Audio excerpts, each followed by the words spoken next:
where he rewards couples with $5 million if they stay inside an immaculate room for 50 days. If one of them leaves, the prize drops to $1 million.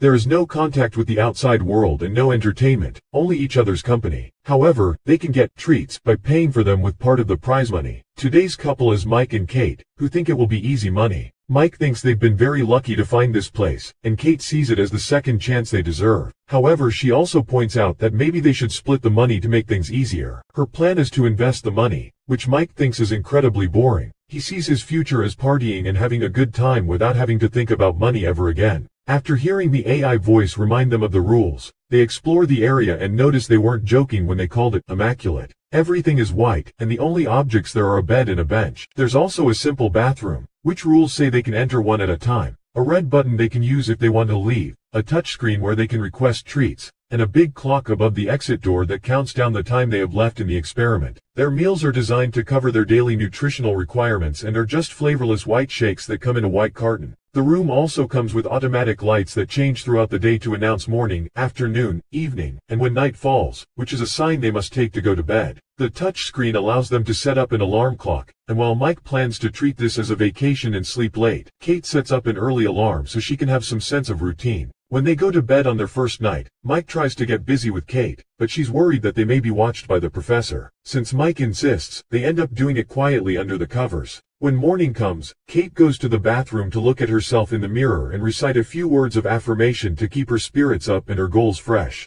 After they both shower, they throw their clothes into the bathroom's laundry chute, and in exchange, they receive very plain pajamas, although at least these have some color. To keep themselves busy, Kate tries to theorize why Voyan is running this experiment, so Mike tells her about the documentary he saw about this guy's previous experiment that ended with a blue-collar family in tragedy. Nobody knows why Voyan did all this. They only know he's got tons of money and he likes using it to put people in unique circumstances because he's intrigued by the human condition. Keeping themselves entertained becomes a problem sooner than they expect. Kate likes to meditate while Mike stares at the clock sometimes. He also goes on philosophical tangents about various subjects like the meaning of the color white, which he analyzes with all his art school knowledge, or the direction in which they should be brushing their teeth. Kate always reminds him not to stare at the clock and to keep his mind on the prize, but it's hard to think positively when Mike can't even sleep well. Kate keeps up her routine of affirmation words and making the bed. She also tries to keep Mike's spirit up. When Kate meditates, Mike tries exercising, mainly by running. Together, they play hand-clapping games, Marco Polo, or even dance. Whenever they take off their dirty pajamas, they're given another pair that looks exactly the same. A few weeks have passed when something different finally happens. Mike finds a bug that has sneaked inside the room. After baby talking to it,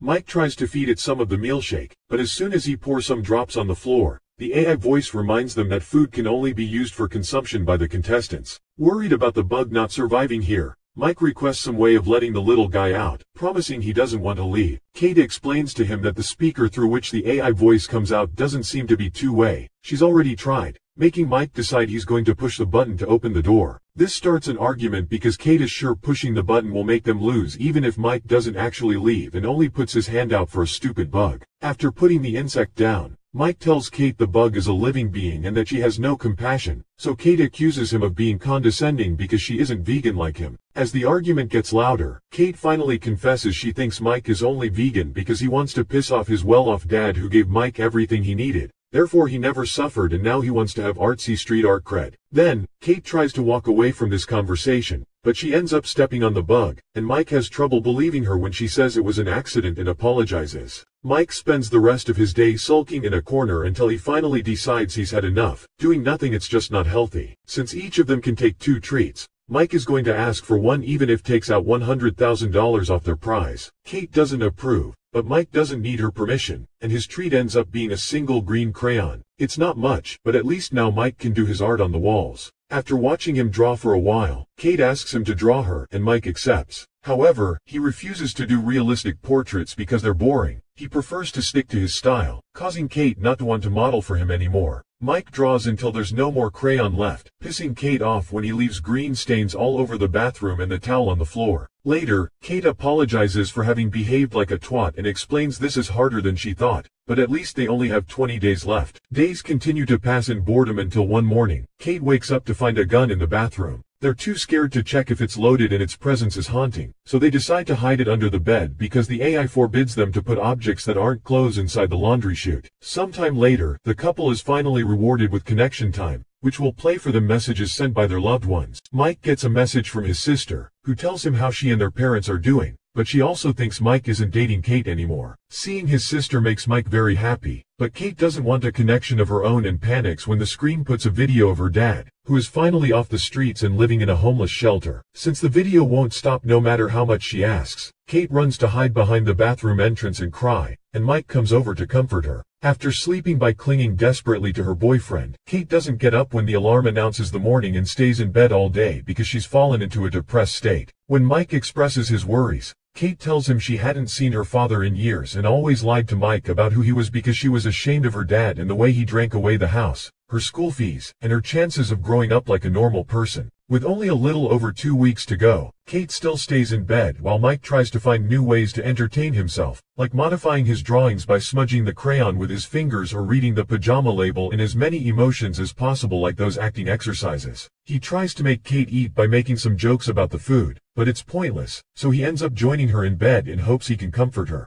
It still doesn't work, and Mike sometimes decides to sleep on the floor just to feel something different. One morning, he tries to convince Kate to take a treat, but she refuses to lose that money. Growing increasingly frustrated, Mike mentions he isn't sure he can do this anymore, and that finally inspires Kate to get out of bed. Before she takes a shower though, she tells Mike to take his second treat, even if it costs $250,000. Mike does so and is shocked to see the door open to allow a naked woman called Simone enter the room. She doesn't know anything about the project. She's just an actress getting paid for a gig that required signing lots of NDAs, and while she was booked for a month, her agent said she's probably staying for 24 hours. Kate doesn't like her presence very much and makes Mike give her his t-shirt so Simone can cover up at least a bit. Simone notices Mike's art and praises it, even recognizing the influences, which pisses Kate off more. When night falls, Mike offers to sleep on the floor while the girls take the bed and Simone offers to stay awake while they sleep. Kate is annoyed by their attempt at manners and decides they can all share the bed as long as she sleeps in the middle. That night, it's Kate who has trouble sleeping. In the morning, Kate doesn't find Simone on the bed and thinks she's gone, but actually, she's in the bathroom. Not being able to take it anymore, Kate decides to take a treat and receives a little box with 3 fun candies. Kate immediately takes one and offers one to Simone, but Mike only accepts one too after lots of hesitation.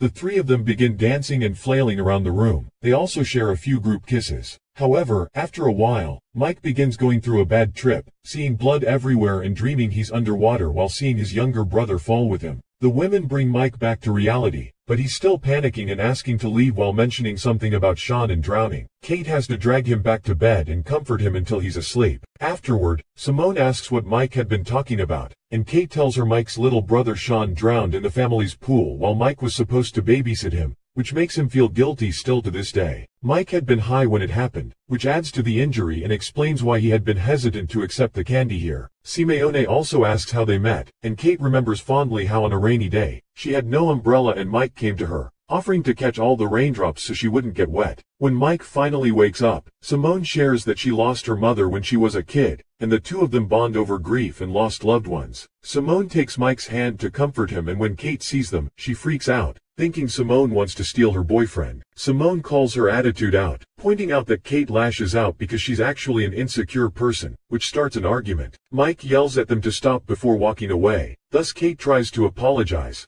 admitting it was probably nothing that she saw. Yet Simone fans the flames by saying maybe it wasn't. The following morning, Mike isn't feeling well, but Kate is concentrating on other things. Simone is finally gone, but there's also a message from her on the wall on green crayon thanking Mike for a wild night. Kate freaks out, not listening to Mike when he explains he didn't do anything and this is like the gun, something the room is doing to mess with them. In her anger, Kate pushes Mike to the floor, making him hurt his head and bleed. Mike steps away from her, reminding her that he's never cheated on her even when she moved to New York. He also stopped seeing his so-called rich friends not to make her uncomfortable and didn't finish college to stay at home with her when she was depressed. Yet all he gets in return is jealousy. Crying, Kate continues to apologize, but their conversation is interrupted when Mike begins feeling dizzy from the wound. He truly thinks he needs a doctor, but Kate brings him some of the meal shake so he can put some sugar in his system and covers his wound with a towel, reminding Mike that the contract said they don't have allowance for medical intervention. Mike can't believe what he's hearing, and he starts wondering if Kate really cares. His wound turns out to be small and it eventually stops bleeding,